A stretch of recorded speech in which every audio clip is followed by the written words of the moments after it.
આજરોજ મલેકપુર ગામની પાવન ભૂમિ ઉપર હીરાબાની પૂર્ણ તિથિ નિમિત્તે એમના દીકરાઓએ જે આજે ભજન ભોજન સત્સંગનો જે યોગ બનાવ્યો એ બદલ આ પરિવારને લાખ લાખ વંદન। संत महापुरुषों बात करी छे कि जीवन जोबन राजधन अविचल रहे न कोई, जेटली घड़ी जाए सत्संग में जीवन का फल होय। आपने गमे जेटलू लांबू जीवन मळी जाए, गमे जेटली युवानी आवी जाए अने आखा विश्वनी धन संपत्ति आवी जाए, सतत जो संत महापुरुष कहे छे कि कोई संतनो जो सत्संग प्राप्त न थयो तो ये जीवन धूल समान छे। अने एमा आजे जे महिमा छे तमे जुओ, आ विश्वमां जन्म धारण कर्या पछी घणाना मावितर, आपड़ा बधाना घणाना मावितरो अरे प्रसंग ने पाम्या होय छे, मृत्यु ने पाम्या होय छे, पण बधानी पाछळ आवुं भजन के भोजननी जे महिमा छे महिमा थतो नथी केम। अने एटले અહીં संत महापुरुषोए વાત કરી કે સદગુરુની દયા વિના સપને મળે નહીં સત્સંગ, દયા હોય સદગુરુ દેવની તો આવે ભક્તિમાં રંગ। આ વસ્તુ પ્રાપ્ત કરવા માટે संत महापुरुष की दया एनी कृपा की जरूर है। जो जो एनी कृपा प्राप्त थई ते आ वस्तु बने अने एटले संत महापुरुषोए पण वाणीमां पण बे લીટી जी भाई मारे आवो तो सत्संग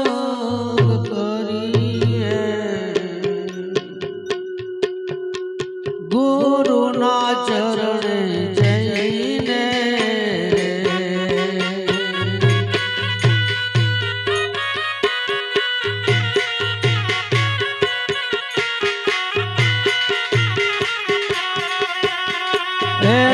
भाई मारा आवो तो समझण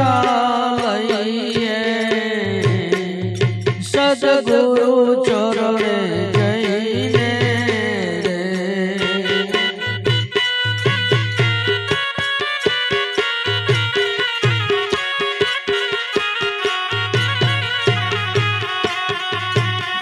सदगुरु नो मोटो महिमा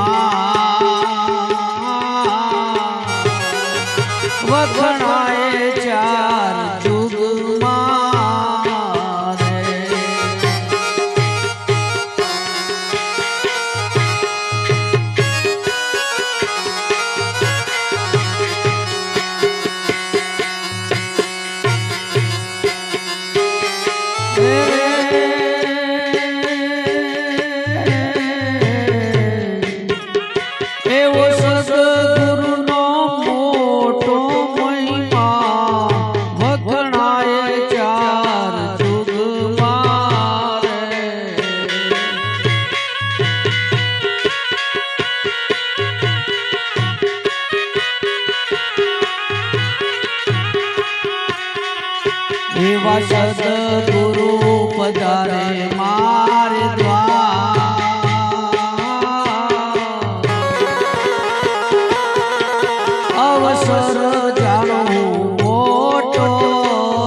કિરણ પ્રગટ્યો પ્રકાશ રહે નહીં આશા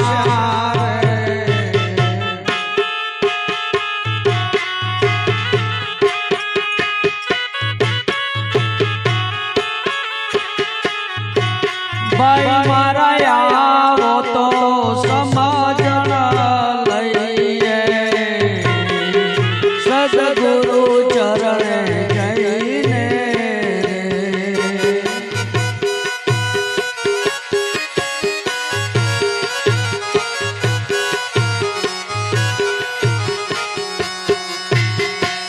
રે ભાઈ મારા કાયામાં વસે રે કીર્તા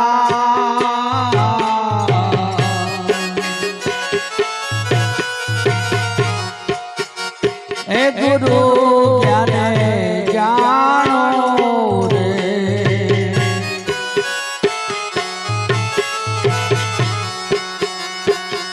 રે ભાઈ મારા કાયામાં વસે રે કીર્તા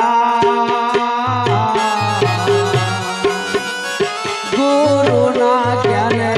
જાણો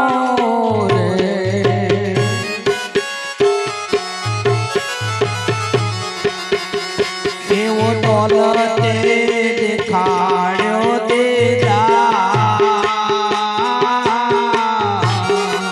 ગંગા રામ ગુણ ગાવે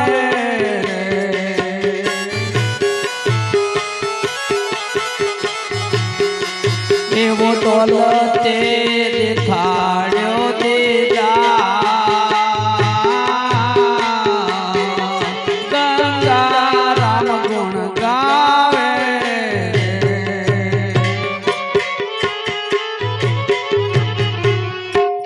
સદગુરુ દેવ કી જય પણ છતાંય પરમાત્માએ આપણને મનુષ્યનો જન્મ આપ્યો છે તો કોઈ વાર ઊભા રહી પાછા વળી અને તમે પોતાને પૂછજો કે પરમાત્માએ મને મનુષ્યનો અવતાર શા માટે આપ્યો છે મનુષ્યનો અવતાર જો પરમાત્માએ આપણને આપ્યો હોય તો ફક્ત ને ફક્ત એના ભજન માટે આપેલો છે અને એટલે તુલસીદાસ મહારાજે વાત કરી जब तक रहेगी जिंदगी फुर्सत मिले नहीं काम से कुछ ऐसा समय निकालो और प्यार करी लो श्री राम परमात्मा ने भजवत सिवाय संत महापुरुषों क्यारे उच्चारण कर्યું નથી કે તું રામને રટી લે તું શા માટે આ જગતમાં આવ્યો છે અને આ જે આયા છે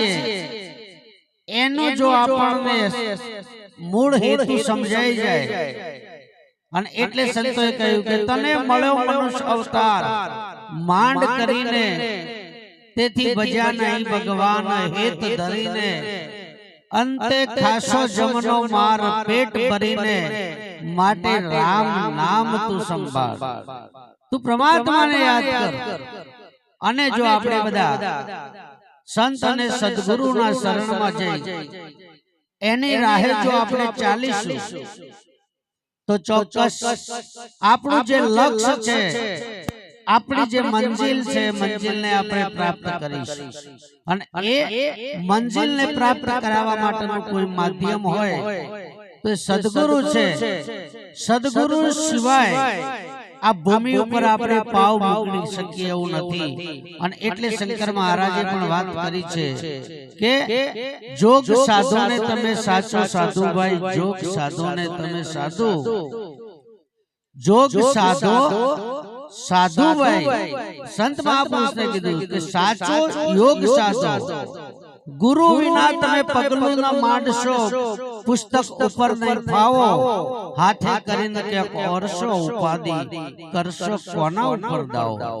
તું કોના આગળ જે ફરિયાદ રજૂ કરીશ તું પોતે જો ભૂલો પડીશ તો માટે